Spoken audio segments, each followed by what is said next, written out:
예수님께서 유대를 떠나서 사마리아 통과하는 동안에 사마리아 여인을 전도하시고요. 다시 갈릴리로 돌아오십니다. 43절이죠. 이틀이 지남에 예수께서 거기를 떠나 갈릴리로 가시며. 근데 갈릴리 예수님 태어나신 그 지방인데 다른 복음서에서도 나오는데 나사렛에서는 특별히 예수님을 배척했습니다. 기적을 행하셔도 믿지 않았죠. 요한복음에도 그 내용이 살짝 언급이 되는데요. 44절에 보면 친히 증언하시기를 선지자가 고향에서는 높임을 받지 못한다 하시고, 편견이 있죠.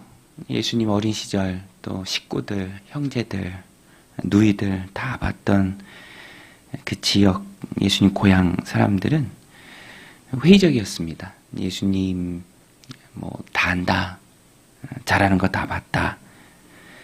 그러니까 메시아를 영접할 수 없는, 이미 마음 안에 가득히 자리 잡은, 믿지 못하게 하는 그런 편견이 있을 때 예수님께서 이런 말씀도 하십니다. 다 그런 것은 아니고요. 갈릴리 사람들 중에서도 예루살렘에서 예수님 행하신 기적을 봤던 사람들은 갈릴리에서도 예수님 다시 오셨을 때 영접합니다. 45절에 보면 갈릴리에 이르심에 갈릴리인들이 그를 영접하니 이는 자기들도 명절에 갔다가 예수께서 명절 중 예루살렘에서 하신 모든 일을 보았음이더라. 예수님에 대한 사람들의 반응이 이제 갈리기 시작합니다. 나뉘기 시작해요. 믿는 사람도 있고 여러 가지 이유로 또 여러 가지 핑계로 믿지 않고 회의적으로 바라보고 또 한 걸음 더 나아가서는 배척하는 사람들도 있습니다. 언제든지 기준은 예수님이고요. 그 믿음의 모습이 어떠한가에 따라서 기준이 예수님의 그 기준에 반응하는 사람들의 모습에 따라서 이제부터는 다 갈립니다. 믿음을 들고 주님 앞에 나오는 것이 참 중요하죠. 오늘 본문에도 보면 신하의 아들을 고치시는 기적을 통해서 이 사실을 오늘 말씀이 말해주고 있습니다. 믿음이 얼마나 중요한가. 확인하고 따를 수도 있고요. 확인이 안 돼도 하신 말씀을 믿고 따를 수 있다. 이것을 보여주는데요. 신하의 아들을 고치시는 장면이 나옵니다. 47절을 보면 왕의 신하가 있는데 예수님께 나와서 부탁합니다. 그가 예수께서 유대로부터 갈릴리로 오셨다는 것을 듣고 아마 기다렸던 것 같아요. 유대에서 이제 갈릴리 오셨다는 걸 듣고 가서 청하되 내려오셔서 내 아들의 병을 고쳐주소서 하니 그가 거의 죽게 되었음이라. 아픈 자녀, 심지어 생명이 촉각에 달린 그 상황 속에서 이 아버지의 마음이 얼마나 애탈까요? 예수님께 나아가서 자신의 사회적 지위와 신분과 상관없이 그저 오셔서 살려주기를 간청합니다. 여러 번 간청해요. 49절에도 신하가 이르되 주여 내 아이가 죽기 전에 내려오소서. 예수님께서 50절에 특별한 기적을 보이십니다. 가라 내 아들이 살아있다 하시니 같이 가서 안수하시고 또 이렇게 직접 손으로 기도하시면서 살려주시는 것이 아니라 말씀만으로 살리십니다.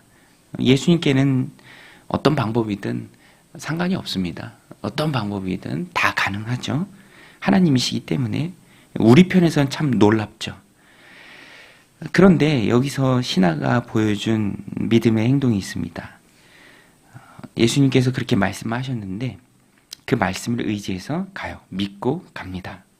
50절에 예수께서 이르시되 가라 내 아들이 살아있다 하시니 그 사람이 예수께서 하신 말씀을 믿고 가더니, 성경 분명히 기록합니다. 믿고 가더니 내려가는 길에서 그 종들이 오다가 만나서 아이가 살아있다 하거늘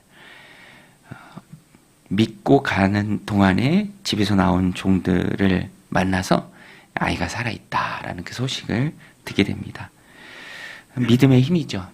주님 어느 일든지 우리의 방식과 상관없이 주님의 방식대로 하십니다. 때에 맞게 주님의 판단에 따라서 주님은 일하십니다. 그런데 신하는 그 주님의 방식을 믿었죠.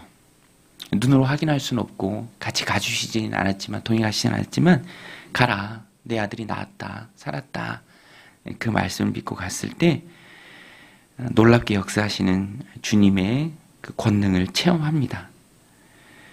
믿는 자에게는 증표가 따른다. 믿음이라는 게 보증수표 같은 거죠. 그 믿음이 있기 때문에 그 믿음에 합당한 일들을 믿는 그 이후로 체험을 통해서 하나님이 채워주심을 경험합니다. 이 신하도 그랬죠. 믿지 않는 자들도 있었죠. 앞부분에 나오잖아요. 고향 사람들, 회의적이었습니다. 그런데 뭐 본 것도 없지만 말씀만 믿고 의지했을 때 놀라운 하나님의 역사를 체험한 사람도 있었습니다. 오늘 우리는 믿는 자들이 되어야죠. 왜 그런가? 믿음을 통해서 하나님이 역사하십니다. 온 가족이 다 믿죠. 52절에 보면 그 낫기 시작한 때를 물은즉 어제 7시 열기가 떨어졌나이다 하는지라. 그의 아버지가 예수께서 내 아들이 살아있다 말씀하신 그 때인 줄 알고. 어떻게 있겠습니까? 그 말씀 받은 그때를 잊지 않고 그때부터 열기가 떨어진 때와 딱 맞아 떨어짐을 알고 자기와 온 집안이 믿게 됩니다. 믿음으로 시작했는데 온 가족의 구원으로 확장됩니다. 믿고 나아갔더니 죽어가던 아들도 살고 또 온 가족이 다 믿게 됩니다. 믿음의 축복이죠. 그러니까 이 가족에서 이 아버지는, 왕의 신하였던 아버지는 믿음으로 나아갔을 때, 한 발자국 뗐을 때 온 가족의 구원도 이루어내는 그런 믿음의 축복을 경험하게 됩니다. 오늘 우리가 그 믿음의 한 걸음을 떼어야 하죠. 가족 중에서. 퍼스트 펭귄이라는 표현이 있잖아요. 바닷속에는 물고기도 먹을 것도 풍성하지만 펭귄 입장에서는 뭐 바다 표범 같은 천적들도 있습니다. 그래서 바닷가까지는 우르르 다 몰려가는데 쉽게 뛰어들지는 못합니다. 근데 첫 번째 한 마리가 있어요. 이 한 마리 뛰어들고 나면 다 뛰어들죠. 퍼스트 펭귄, 도전하는. 근데 아무 것에나 도전할 수는 없죠. 무조건 내 욕심을 따라갈 수도 없습니다.